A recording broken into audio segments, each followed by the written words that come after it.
사람들은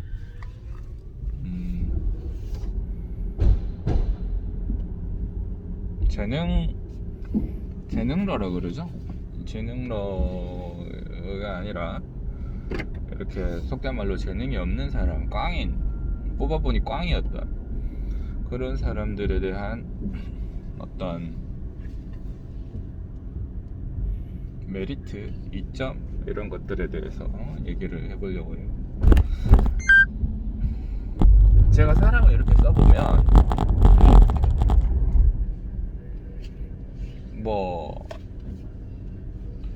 이 사람의 능력은 어디로든 발현될 수 있습니다. 천부적인 재능이라는 것도 물론 존재하는데 천부적인 재능을 찾기란 어렵습니다.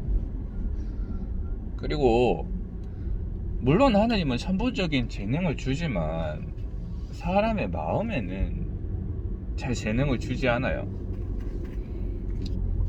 천부적인 재능을 가지고 있음에도 불구하고 계속 노력하는 그런 사람이 있나요? 글쎄요, 전 잘 모르겠습니다.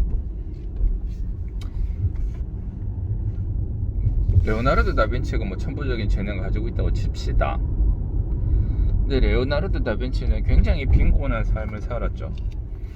그리고 주변에 있는 인간관계도 굉장히 불우했고, 저는 그렇게 살고 싶지는 않습니다.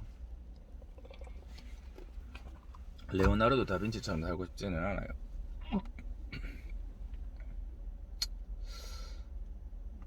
저는 이렇다 하게 가지고 태어난 재능이 없었던 것 같습니다. 자, 이제 결과는 어떻게 되냐. 자꾸 실패를 겪죠. 실패를 겪으면 포기를 하는 사람들도 있고요. 실패를 겪으면 더 단단해지는 사람들도 있습니다. 근데 실패를 했을 때 더 단단해지는 사람을 열정 있는 사람이라 그러죠. 사람이 제가 이렇게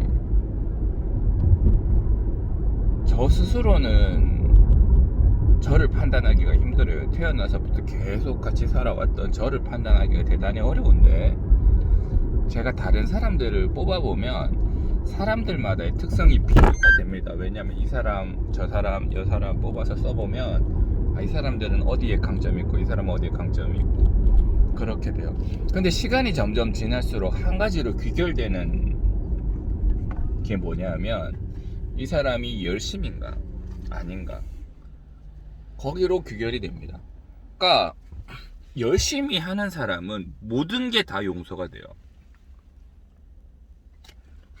근데 여기서 구분해야 될 게 있는데, 정말로 열심히인 사람과 열심히 하려고 하는 척 하는 사람은 차이가 있습니다.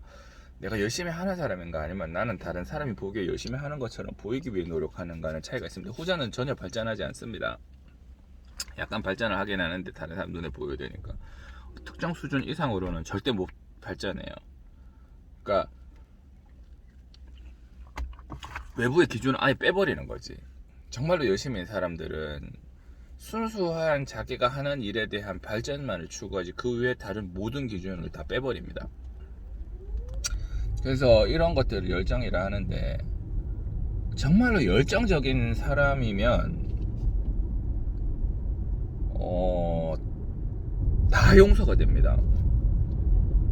왜냐하면 그 열정의 시간에 따라서 예를 들어 제가 가지고 있는 꽤 비싼 기구가 있어요. 1200만원짜리 기구를 한 번은 이 친구가 박살을 낸 거예요. 그럼 1200만원짜리 기구가 박살 난 거잖아. 눈이 뒤집어지죠, 당연히. 지금 돈이 얼마인데. 그럼 AS 비용이 들 거 아닙니까? 근데 일단 이 친구는 미안해하고 어떻게든 만회하려고 하고 그래요. 그러면 이제 용서가 되는 거예요. 이렇게 속을 쓰리지만, 그래, 네가 일부러 그런 것도 아니고 열심히 하려고 그랬다가 이래 된 거 아이가, 그자? 그러니까 그걸 만회하기 위해 더 많은 일을 해줘 라고 얘기를 합니다. 그 사람은 당연히 고마워하죠. 그리고 진짜로 그만큼 벌어줍니다. 사람을 쓰면서 바로 이득을 보려고 하면 안 되고, 사람을 쓰면서 그러니까 투자를 할 줄 알아야 되는데 이 열정적인 사람들은 충분히 투자할 만한 가치가 있습니다. 왜냐하면 시간이 지나면 그걸 다 만회해 주거든요. 그러니까 충분히 볼 수 있는 그게 있어야죠. 자기도 인내심이 있어야 됩니다. 조금만 실수했다고 뭐라고, 조금만 실수했다고 뭐라고 잘라버리고 이러면 그 사람이 안 크죠. 열정이 있는데 그걸 기다려줄 수가 없으면 저는 그런 사람을 키울 수가 없는 겁니다. 왜냐하면 그런 사람들은 점점 복리 같은 거거든요. 시간이 지나면 돈을 점점 더 많이 벌어주거든요. 그러니까 기다릴 만한 보람이 충분히 있는 거죠. 사업적인 입장에서, 투자자의 입장에서 그런 거 하면 일을 곧잘 처리를 하는데 쉽게 실증을 느끼거나 딱 그만큼만 하고 말아버리는 사람들도 있어요. 그게 잘못됐다고 할 수는 없는데 이런 사람들 옆에는 열정적인 사람이 생기지 않습니다. 왜냐하면 열정적인 사람들이 그런 사람들을 보면서 되게 심한 좌절감을 느끼거나 또는 그 사람들에게 안 좋은 걸 배우거든요. 빨리 일 처리하고 쉬는 법, 그 사람들은 빨리 일 처리하고 쉬어도 되니까. 근데 자꾸 그런 걸 보고 배워요. 그리고 끝에 가면 일을 열정적으로 했던 사람들이 이깁니다. 더 높은 곳까지 도달하는 거예요. 재능이라고 하는 거는 그런 한계를 가지고 있더라고요. 마지막까지 가서 이길 수 없어요. 그렇습니다. 자, 이 열정이라는 거는 잘 생기지 않습니다. 그 사람한테 잘 생기지 않아요. 그리고 이렇게 열정이 생긴 사람은 그 열정이 잘 식지 않습니다. 대단히 만들기 어렵고 대단히 훼손되기도 어려운 가치예요. 그러니까 이게 귀한 겁니다. 시간이 지나면 가장 강력한 가치가 됩니다. 그래요. 그렇기 때문에 열정이라는 게 메리트가 있는 겁니다. 그 열정이라는 것은 어떻게 키워지느냐? 어릴 때는 부모의 입김을 통해서, 그리고 자기가 계속 실패하는 경험에 의해서 생깁니다. 모든 일을 조금 손대면 잘하고 이러는 사람들은 마음이 푸근할지는 모르겠는데 나중에는 성격이 되게 급해지고 빨리 결과가 안 나오면 답답하니까 그 다음에 뭔가에 대해서 꾸준히 집착적으로 오래 하지는 않습니다. 자기는 적당히 하면 다 성공했거든요. 시간 계산도 달라요.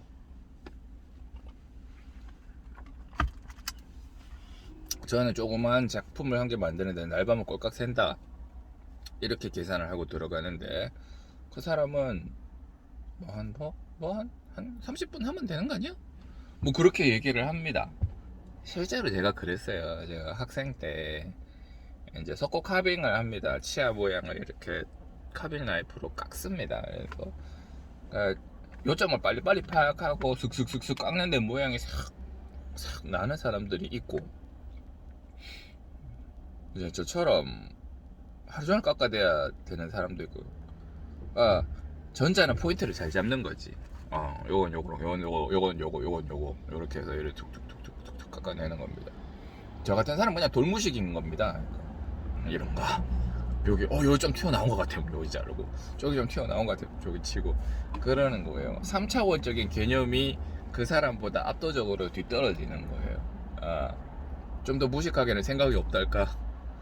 그래서 그 친구가 이제 한 30분 하면 이빨을 다 깎거든요. 시간이 남잖아. 그러면 이제 야 그거 나 좀 주면 안 되냐, 아니면 조금만 시간 더 내가지고 한 개만 더 깎아줘라. 한 개만 더 깎아줘라. 발로 깎아도 된다. 그래도 나보다 잘하니까 내가 그걸 쓰겠다는 게 아니고 그걸 보고 좀 참고 좀 하자. 내가 지금 도저히 감이 없다. 개념이 없다. 그래가지고 이제 친구가 되게 쿨해요. 그래, 이거 해라. 나 하나 더 깎으면 되지 뭐. 금방 깎습니다. 그래, 저는 꼴딱 세서 깎거든요. 그 친구는 진짜 30분 만에 한 개 더 깎아야 30분도 안 걸리는 것 같아요. 야씨. 그때는 이제 별의별 생각이 다 들죠. 나는 이게 애들 학생 때는 네 발이라 불렀습니다. 발이 4개가. 그러니까 저처럼 손이 안 좋거나 잘 못하는 애들이 있어요. 그러면은 사람은 2개의 손과 2개의 발을 가지고 태어나는데 너는 발만 4개를 가지고 태어났다. 앞발, 뒷발 그런 개념이고, 그러니까 발이 4개네. 그런 얘기를 합니다. 그래서 저는 4발 달고 태어난 사람이었어요. 4발이다. 발이 4개다. 부럽죠. 부럽고, 왜 나는 지금 여기 병원에서 지금 저기 나중에 이제 실습실에서 혼자 밤늦게 깎고 있으면 저기 관리하시는 분들이 와가지고 눈치 줘요. 자기 퇴근해야 되는데 얘가 안 깎고 이리 있단 말이야. 그 사람들 입장에서는 기특해 보이기도 하죠. 뭐 치대 들어왔으면 공부를 잘 했으니까 왔는데 이제 지금 공부만 잘했지 뭐 딴 걸 한 개도 뭐 하니까 깎는 것도 안 되고, 그래서 뭐 지가 열심히 하겠다는데 내 아들 뻘 손자 뻘 되는 사람이 그래 열심히 하고 있으니까 기특은 합니다. 거기다 대고 뭐 그렇게 크게 말은 못 하겠어. 크게 말은 못 하고 이렇게 해서 끝나고 난 다음에 꼭 깨끗하게 치우고 갈 때 나한테 얘기해줘라. 그래야 내가 문 닫고 가니까. 근데 그것도 한두 번이지. 계속 그러면 그 사람들 입장에서 짜증나죠. 퇴근해야 되는데. 그 진상되는 거라. 그래 뭐하고 이제 막 구석에 쪼그리고 앉아서 막 이래 하고 밖에 화단에서 깎고 그랬습니다. 다시 그러한 열정들은 쉽게 생기지 않습니다. 계속적으로 실패를 거듭하면서 속에 상처가 나고 멍이 나고 그래야 생기는 거예요. 자존심도 상처를 받고 좌절도 느끼고 그래야 생기는 거예요. 그러한 열정들은, 그렇게 힘들게 생긴 열정들은 나중에 충분히 보상을 해주고 그 다음에 잘 없어지지 않습니다. 이게 메리트야. 이게 매력입니다. 잘 못해? 잘 못해도 괜찮아. 포기만 안 하면 됩니다. 상처를 받아? 상처받아도 괜찮습니다. 포기만 안 하면 돼요. 어렵지, 아프지. 그래도 포기하지 않습니다. 그래서 생기는 열정이 귀한 거예요. 그거는 반드시 보상을 받기 때문에. 사람은 그렇게 우리가 생각하는 것만큼 그렇게 저주받지 않았어요. 그렇게 멍청하지 않아요. 지금 잘 안 돼도 1년이 지나면 잘하게 됩니다. 아무리 어려운 것도 그래요. 아무리 어려운 것도. 정말 어려운 것도 잘할 수 있어요. 할 때 괴롭지. 자기가 이때까지 하던 통념을 깨버려야 되니까 정말 괴롭게 합니다. 할 때는 여기서 한 발짝 더 나가는 게 어렵습니다. 그래서 적당히 하고 조금씩 배운다라는 말은 틀린 말이에요. 미안하지만 그렇게 해서 느는 건 한 개도 없습니다. 독하게 해갖고 어느 날 한번 날밤을 깨고 저기 이제 고타마 시다르타처럼 부처처럼 진짜 막 6일을 밤낮을 이렇게 막 먹지도 않고 자지도 않고 그렇게 해야 어느 순간 내가 깨달음을 탁 얻는 거지. 조금씩 천천히 느리게 배운다 이런 거 없어요. 정말로 빡세게 해야 안에 씨앗이 심어지는 거고, 그 씨앗을 심는 게 어렵습니다. 그거는 조금씩 천천히 해서 배우지 않아요. 그거는 10년 20년을 해도 안 됩니다. 어느 순간인가 빡세게 해갖고 눈물을 흘릴 정도로 빡세게 해야 돼요. 제가 조금씩 임플란트를 배우나? 그렇지 않습니다. 거하게 사고를 치고 환자들한테 멱살 비스무리하게 잡히고, 그리고 피눈물을 흘리고 난 다음에 그 다음에 배우는 거예요. 그때부터는 늘죠. 이제 늘지. 그때부터 확 늡니다. 그러다가 또 정체돼요. 저 정체되다가 요컨대 대충 해갖고 되는 일은 없어요. 열정이라고 하는 것들은 그렇게 보상을 줍니다. 어느 순간이가 확 깨지고 난 다음에 그때 보상을 주는 거예요. 그래서 느리게 배운다, 천천히 배운다, 조금씩 배운다, 이런 것들은 사실은 미안하지만 진실이 아니에요. 오늘 열정에 대해 얘기를 좀 해봤는데, 열정은 대단히 귀한 가치다. 하루아침에 생기지 않고 잘 없어지지도 않는다. 마지막까지 보상을 준다. 그런 겁니다.